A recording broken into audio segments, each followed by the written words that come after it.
Okay, welcome, good morning, good afternoon, good evening, wherever you are in the world today. Thank you for joining us for this webcast, Internal Control Over Financial Processes. And you've seen the tagline, No More, I Hope So, which I believe should be fairly self-evident and will come clear as we go through. This is really a state of the nation and perhaps some inspiration on essential financial control, about securing cash, assets, and reputation. I'm very pleased to be here with my colleague Hans van Ness, Chief Operating Officer at Consider Solutions. My name is Dan French. I'm CEO and founder here, and many of you know us. So that's your panel for the day. In terms of agenda, we've got a 45-minute session with you. We think it's pretty packed with insights. Before I start this, we do want you to ask questions as you go through. We'll endeavour to answer those questions at the end. Or if we can't get through to them or don't have the time within 45 minutes, we'll get back to you by email. So please ask questions as you go through. There is a panel on your interface for the webinar, and you can ask questions as you go through, so please do so. If you have any technical issues, you can use the same panel to resolve that as well. So in terms of introductions, I think I've explained who we are. In terms of objective, we're really here to share both the state of the nation and also the context and some of the changes in the risk profile in organizations and business today and the overall controls challenge, and explore how we might respond given the nature of fraud, error and waste today. So do ask questions as we go through. I'm going to be handing over to Hans to talk about some case studies and debacles and look at some of the root causes there. I'm going to talk a little bit about the changing nature of risk, fraud, error and waste. I'm going to look at control from a process perspective and a human perspective and a systems perspective. We're going to look at effective access control governance, look at some best practices, what organizations are doing to really drive success in this area, and give you some opportunities for deeper dives. We'll have a Q&A at the end, so again, ask questions as we go. A couple of words about Consider Solutions. I think many of you know us. In fact, many of you are working with us, some of the people on this call.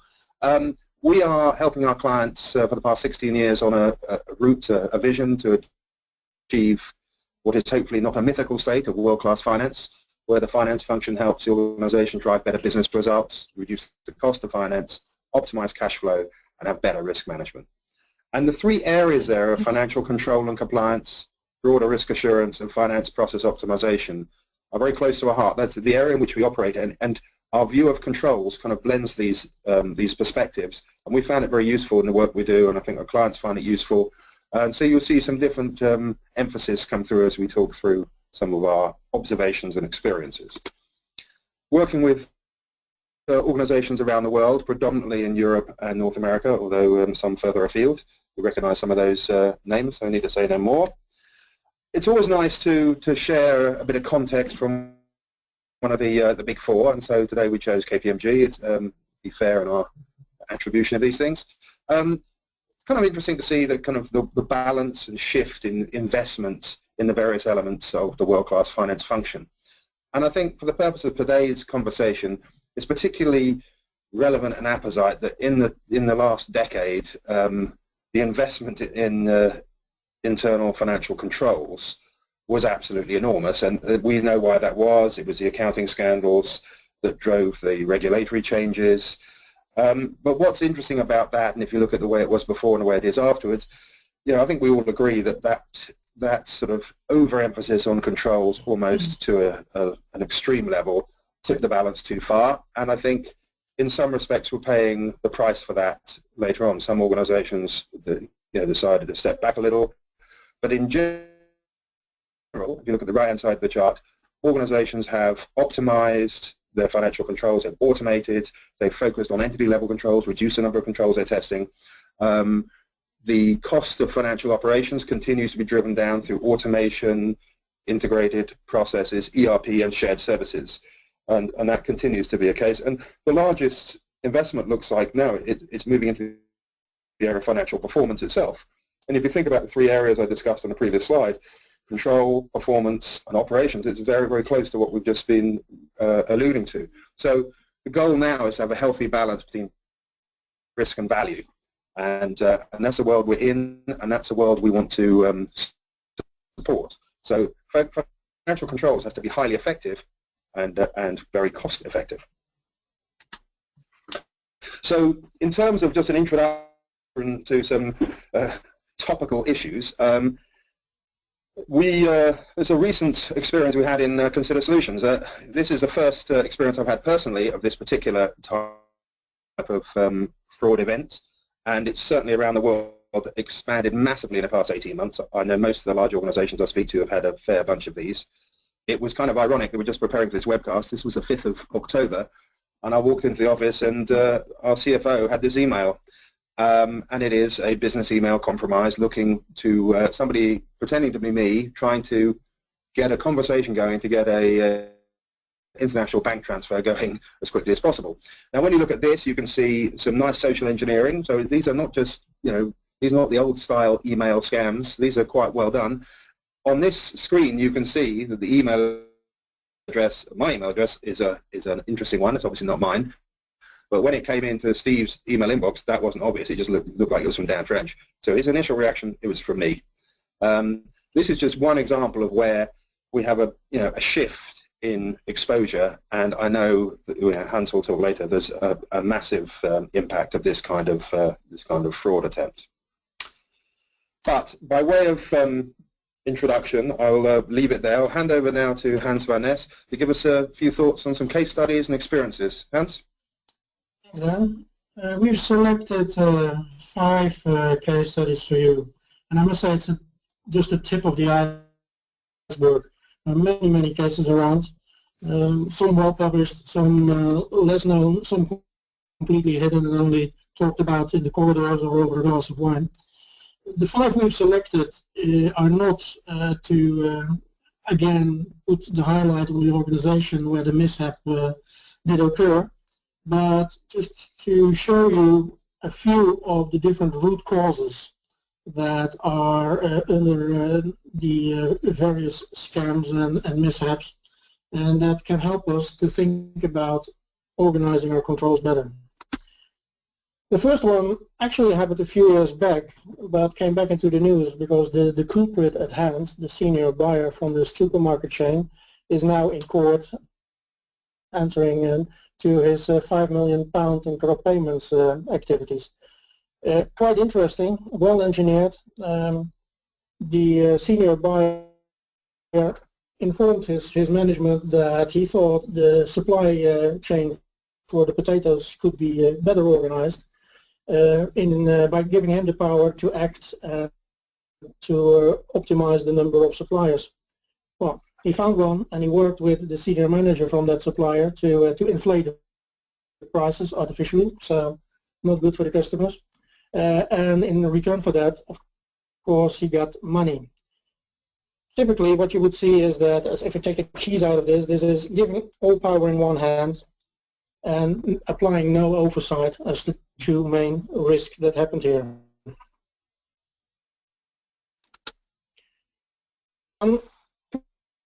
You recognize, if you have followed the press in the last few months, it has been all over the press, especially in the United States, because of the sheer number of people involved with it.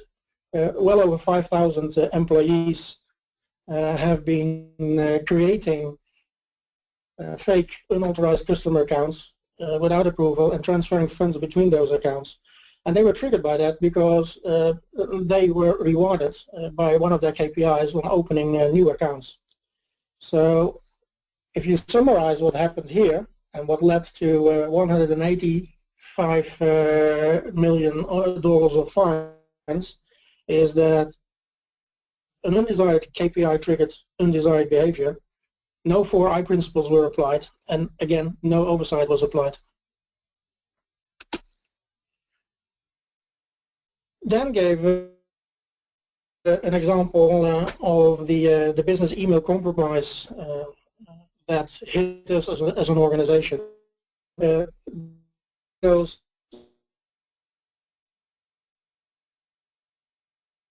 very. I have put down here an example of a worldwide toy maker where the amount that actually was wired to a bank in China was over 3 million. This was a case whereby the principles of control were there. 2 high-ranking people are required to get this transfer organized, but the way it was implemented, the control was not perfect because the CEO, who was new, was not aware of the process and the policies behind it, and the financial officer didn't have the chance to check that control in a way that it was certain that the center of it was the CEO. More important about this one is the FBI alert that you see on top of this. It's a very recent alert, came out in June this year, that in the year 2015, well over $3 billion are estimated to being spent in losses as a result of social engineering in whatever form.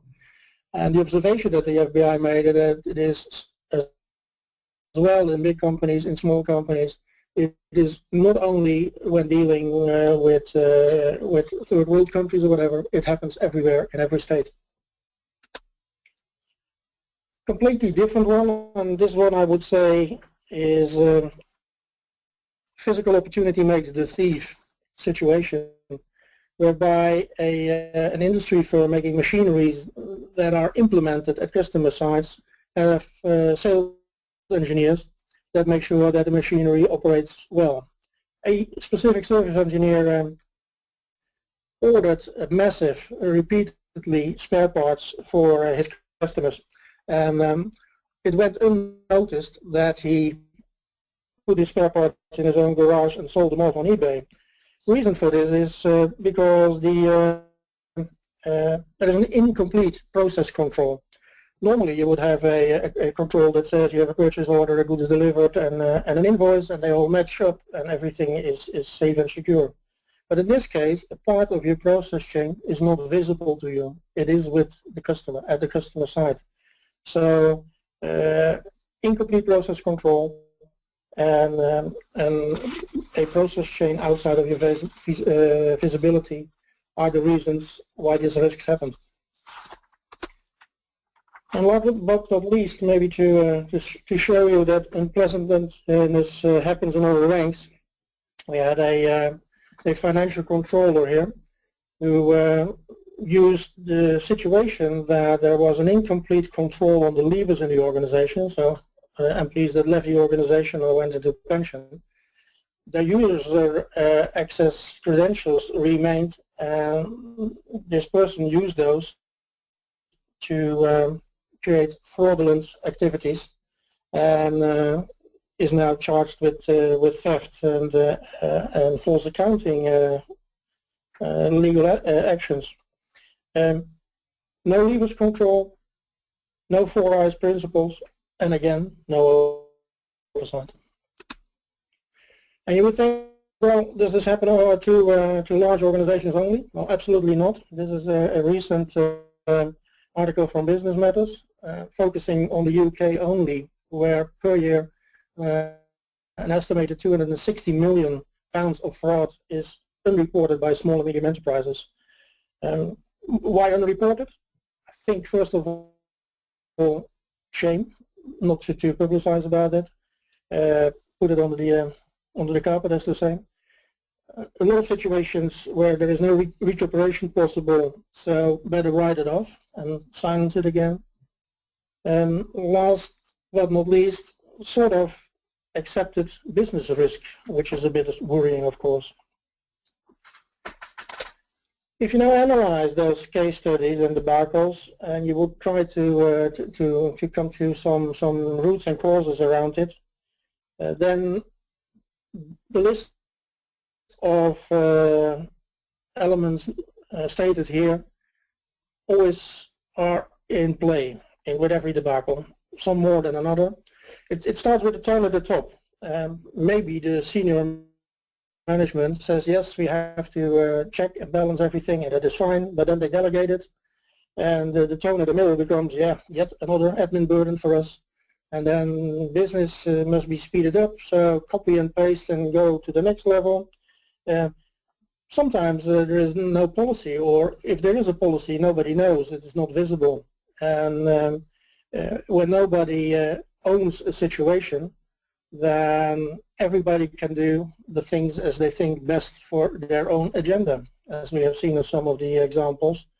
And last but not least, that was, I think, the case in all of the examples I presented. If there's no oversight, you're bound to run into a risk someday or later. I think this little picture here of the Titanic is a nice analogy. If you know a bit about the Titanic story, all these elements that we stated here around risks applied there also and led to a disaster. So I think it's a nice picture to keep in mind. Weirdly enough, although there are many examples around the things that go wrong, there are still people that are in denial, that have their always opinions that it never will happen to them. They have everything under control, and they will say no to every action. I think we can summarize this as that for some people it really needs to happen to themselves before they are ready to act. Thanks, Hans. Let's talk through some pretty unpleasant stories, but we know that's just the tip of the iceberg, no pun intended. So before I go on to this topic of changing nature of risk, it's kind of interesting with those examples that a few years ago, in the era where we had this enormous investment in financial controls, there would have been a lot of discussion about materiality, that perhaps a $5 million loss in a $20 billion organization was not material, so may not be relevant for SOX, for example. But nowadays, there's less focus on materiality and more on good governance, reputation, and elimination of waste and error. So, I think it's important that even if in a large organization some of these numbers are not massive, they still represent an important process breakdown that needs to be improved. So let's look a little bit about some of the underlying issues here. We, over the past 10, 15 years, we have massively connected our business processes in large organizations. End-to-end processes connected across the world, across organizational boundaries, automated through enterprise resource planning systems and other systems, and that's wonderful. And it gives us lots of efficiency and strategic flexibility, but it does one other thing which is slightly dangerous, is it no longer allows any single person to have line of sight over the end-to-end execution of a process.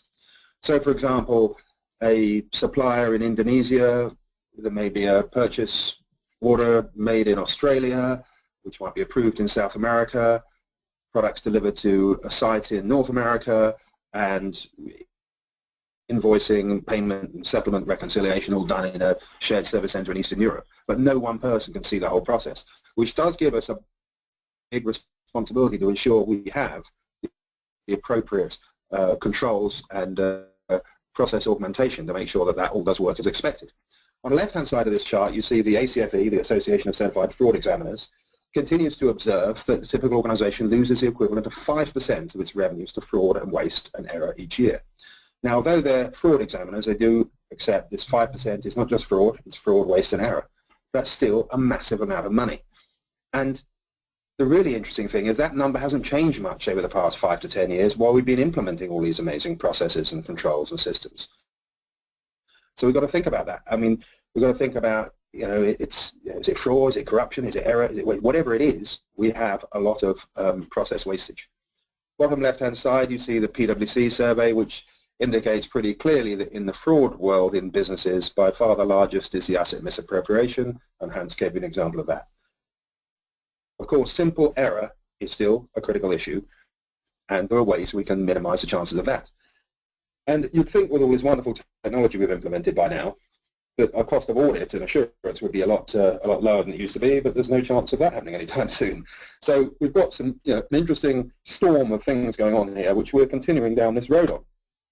Now, these systems and controls and end-to-end process integration, we get a sense of security from it. It does, it makes us feel good about our organizations.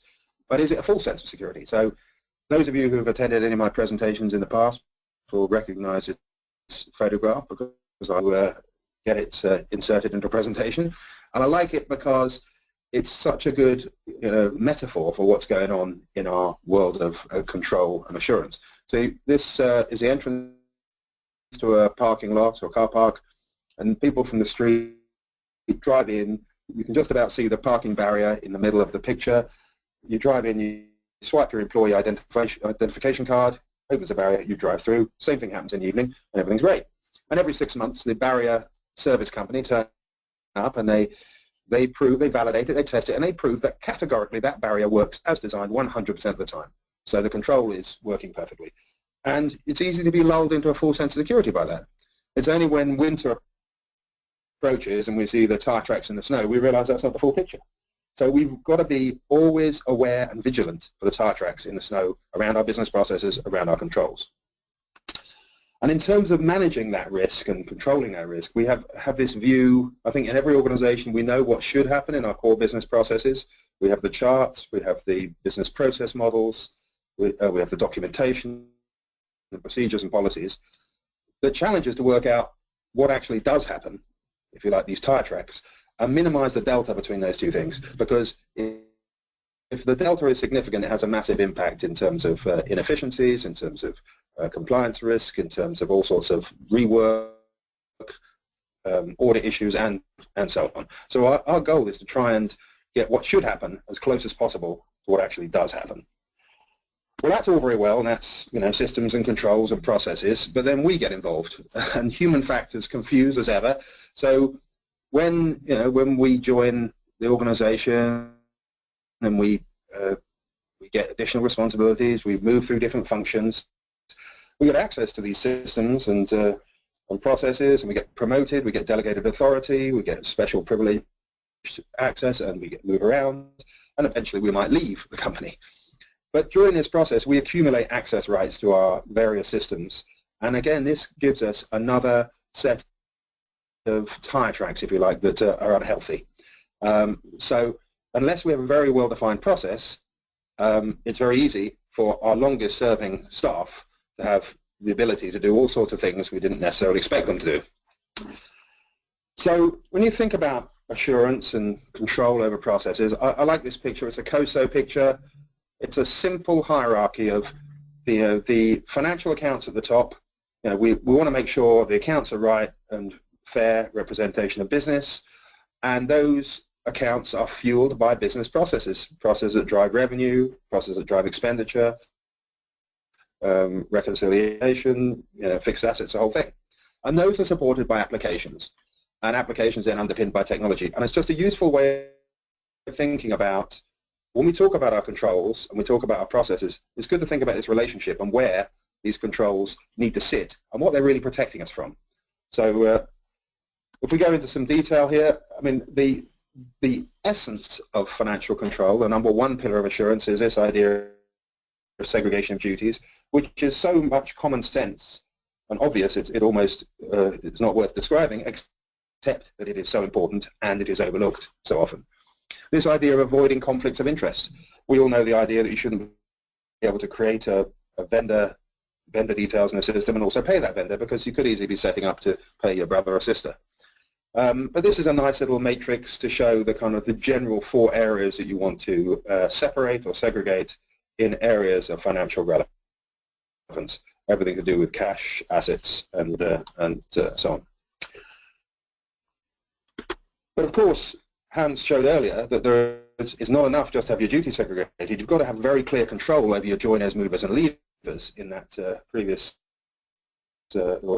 spiral I talked through. We've got to make sure that staff, subcontractors, and anybody else involved in performing activities on our behalf on our systems, we're very, very clear that when they leave the company, they no longer have access. Or when they move to another job role, they only have access to what they're meant to do. And if they have elevated access because of holiday cover, it's for limited periods of time. So this is an important element here. The third level is this idea, in today's world, in modern ERP systems, we have embedded process controls in the system that basically enforce data dependencies, such as a 2 or 3 order match or approvals and tolerances or whatever. And the idea to be able to ensure that those process controls are set as per your business policies. They're not changed, they're not flip-flopped, and they are as you expect. Now, of course, these things become rather arcane in some of the systems we use, but this is also an important part of assurance that our business processes are working effectively. And finally, the fourth pillar of assurance is this idea of transaction exception monitoring.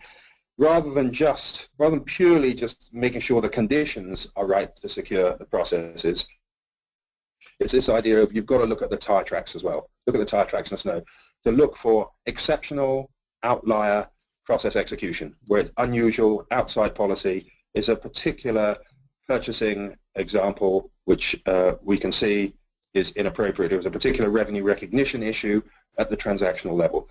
So these are the four key pillars of assurance.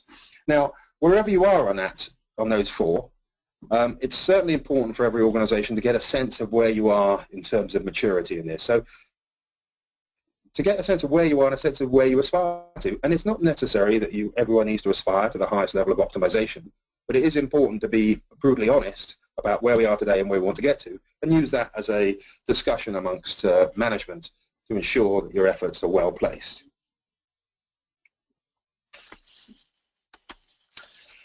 So essentially, I just want to underpin that of all of those pillars of assurance, it's pretty clear that access control and segregation of duties remains the simplest and most effective foundation control against fraud, waste and error.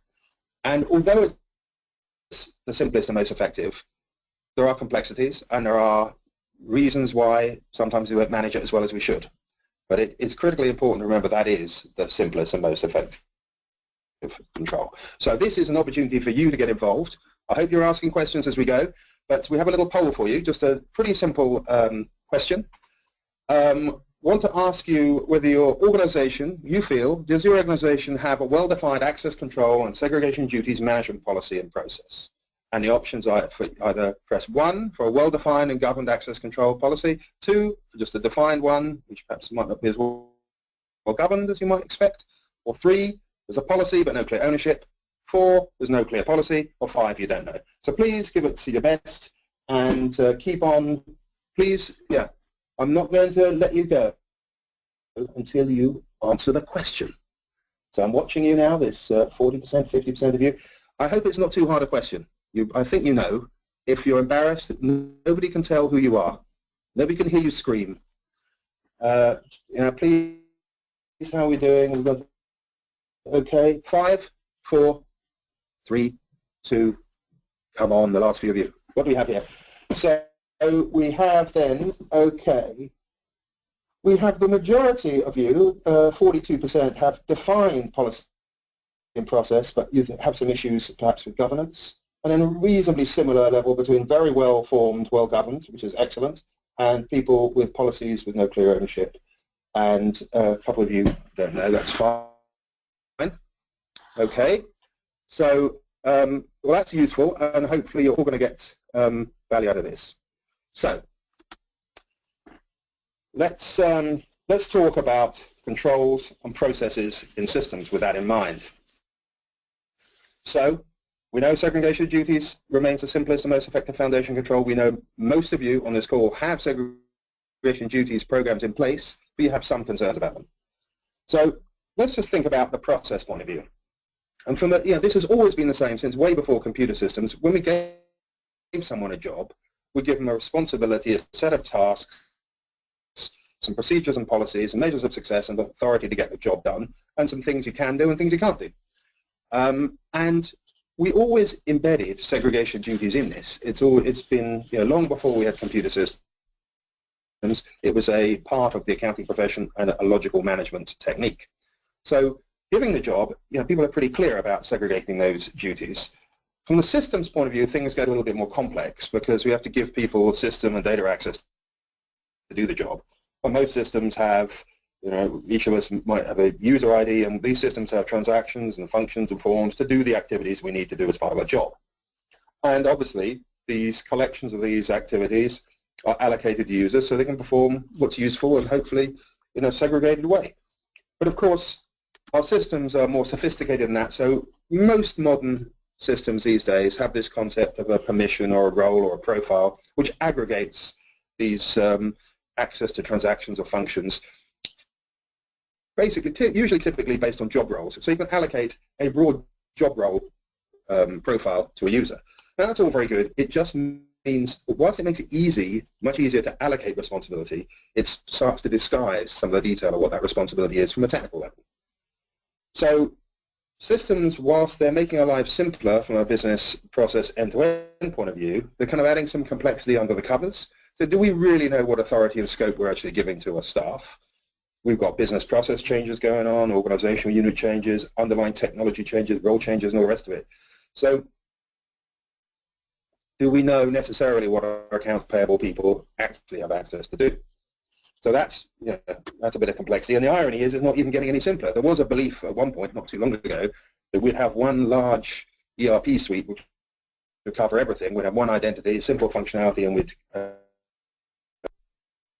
but not only have we never really achieved that, the advent of the cloud and this hub and spoke model for applications is meaning actually organizations are moving away from the idea of just one application to manage the whole business into many applications, many modules, many technologies.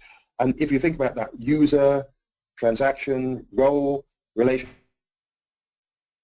it's getting...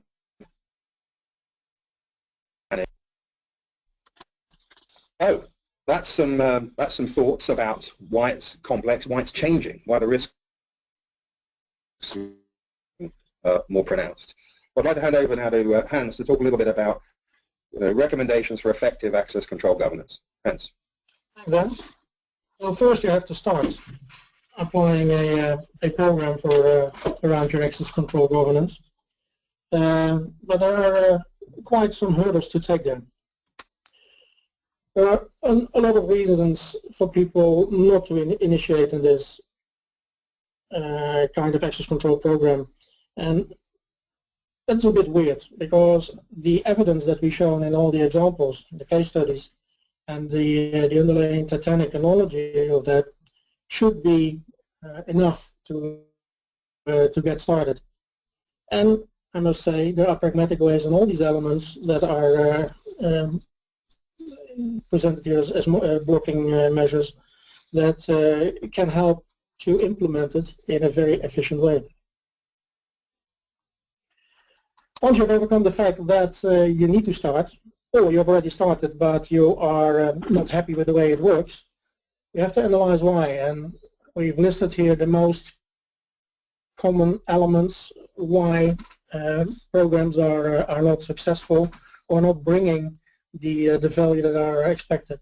Most of the time it is the element of time in there. It started for a certain reason with a certain group of people for a certain process, and everything has changed. The people, the process, and the complexity, as Dan explained. Business relevance is very important. We sometimes forget to educate our people, not only to operate tools, but also to understand why they operate them and what the outcome means. And as Dan says, in more complex system structures, you can create backdoors without knowing it. The example here is stated. Another example is the famous customized transactions in your ERPs that are often completely neglected from an SRD perspective.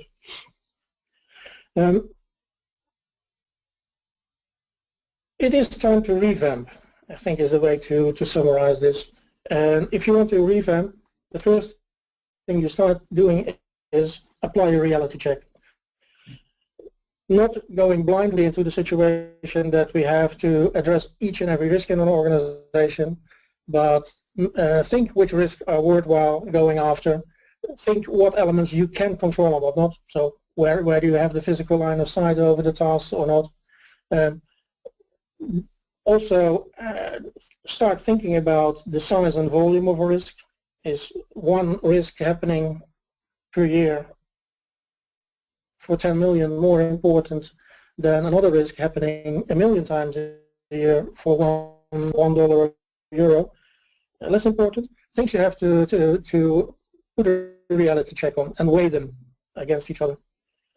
This should happen both if you start with a program or when you revamp a program. Yeah? And the answer should be based on today's requirements, business requirements, and the requirements of the foreseeable future. because we know things will change. Traditionally, we tend to go about this this topic with a system view. Yes, we started because of SOX with some SOD tools, looking at our ERP systems and our IT infrastructure. We implemented them, and the result is an exception reporting that we look at and we judge and hopefully act upon. But that is not addressing the important elements that we saw in the case studies of ownership, oversight, and policies. Tools are important, but the old saying was a fool with a tool is still a fool. So if we don't have an end-to-end access control management mapping and an approach, we will miss these serious elements. And if we don't address access control governance, we do that using these 6 strategies. We can opt to select only one, and typically in the SOX era, the classic logical SOD was the way to go. But we have seen in the examples and in the structures that then presented that you need other elements, anything from a policy definition to the more practical physical SOD to see what really happened. And you could summarize by saying that every situation where we see a very good implemented access control governance program, all elements are present. Well, risk is a weird thing, and we can get a bit philosophical about that. I don't know if you know about Schrödinger's cat, which is a famous written down paradox about the cat of Mr. Schrödinger could be that could be both alive and dead at the same point in time. It is very funny if you read it, and I needed a few drinks to understand it, I must admit. But we could apply it to the risk world. A risk is a weird thing. Risk, can that be a non-risk? Is a risk that is mitigated still a risk? You can ask many questions there, and sometimes you can get into those discussions with your peers if you have to decide on what is it worthwhile to invest and to insure around a risk.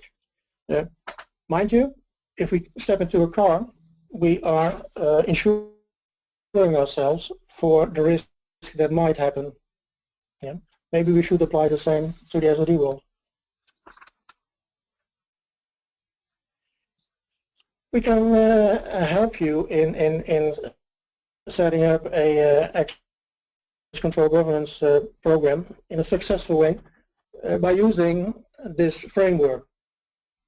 This framework starts with on top with the mission and objectives and goes clockwise until checking out the level of business service management that you have applied by doing everything you promised to your stakeholders, communicating that to your organization, designing the process and implementing the tools, etc. We see that only one of the 9 elements that should be addressed in this 360-degree view is technology. The rest is organization, is process. And the orange elements listed there to the right are the typical observations that we made during this presentation that you should pay attention to, and they all have their place in one of these segments. They're all important, all those elements, but if I can take one of the elements out where we see most of the not so good implementations stall, then it is the ability to measure and communicate your progress on how you are doing, and that you are doing better all the time, and that you are really engaged in a continuous improvement cycle. You can apply this framework at various levels. You can use it as a pure 360-degree assessment of your organization, as an internal benchmark, and of course you can use it as the continuous improvement program that runs over years, and anything in between.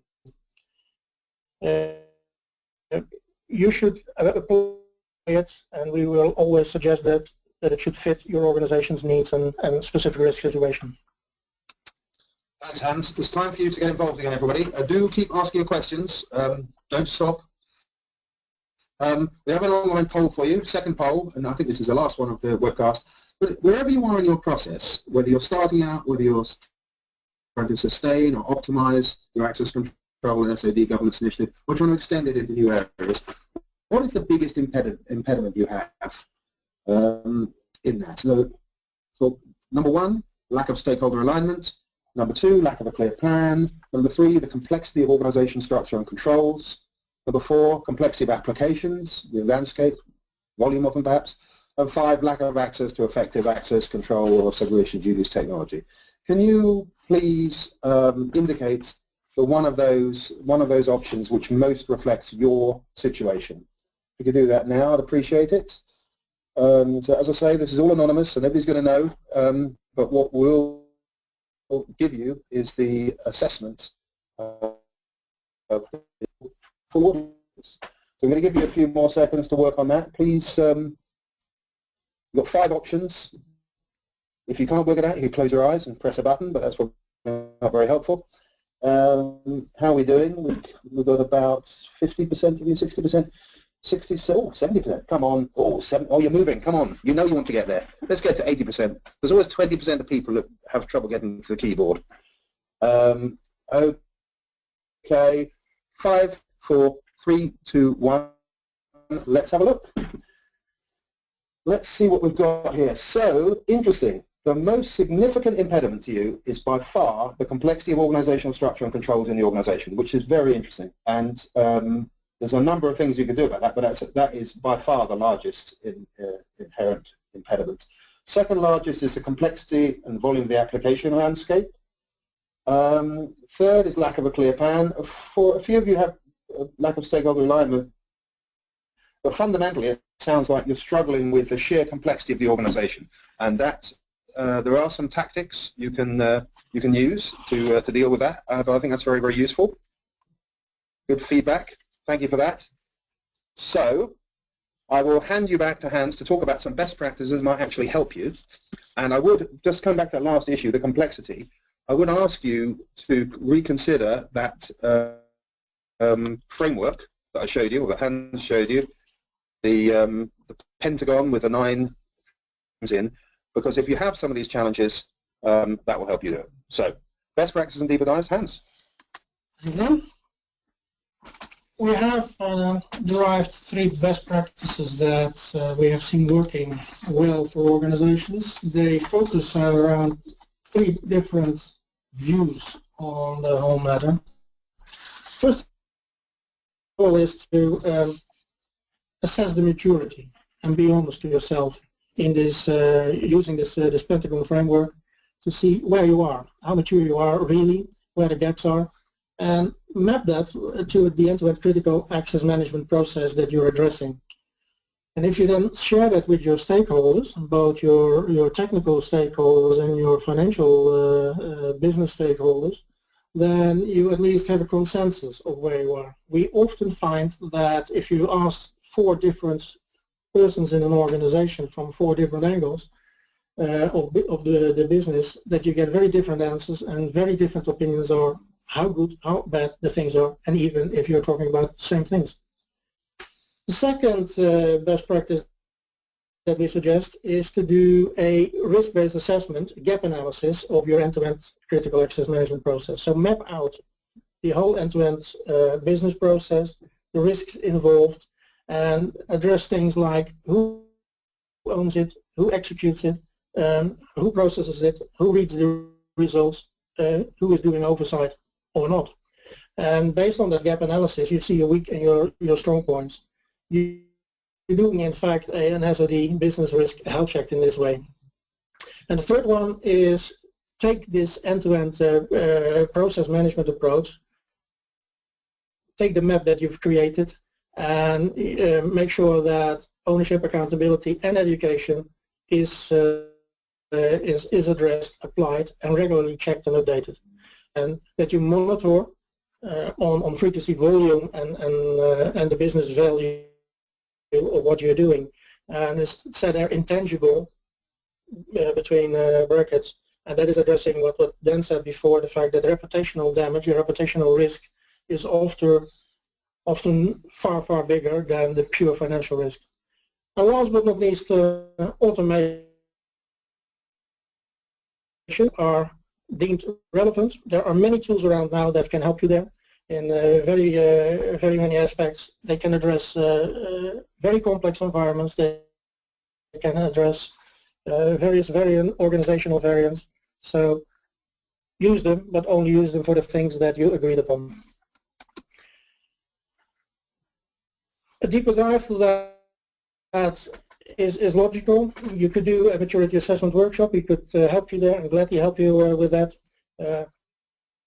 We gathered your stakeholder input and we create together with you your first round of the framework, the first 360 degrees of the Pentagon, helping you with an end-to-end process mapping and see not only the risks that are in there, but also see if some best practices seen with other organizations can be applied and integrated in there. And as a third element, use some of the good technology that is available today to do a one-off scan of the actual situation. Do you have violations and do you have exceptions that should worry you? It gives you metrics, gives you facts that allow you to base your follow-up actions upon and maybe get some budget. Thank you, Dan.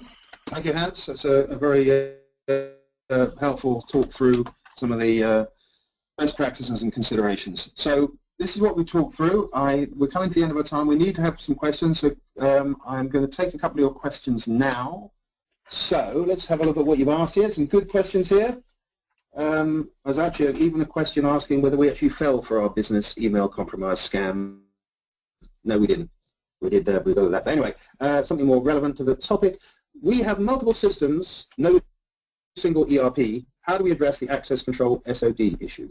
Okay, Hans, you want to have a go at that? Yeah, I think that relates to my last few slides where I said if you first do an analysis of the end-to-end business process, whatever it is, revenue, expenditure, and the related risks around that, if you have that map and then you map the systems that are involved with that, maybe different per organization, maybe different per organization unit even, and see if they are in scope of your current access control and SOD issues. You often will find that pieces are missing there.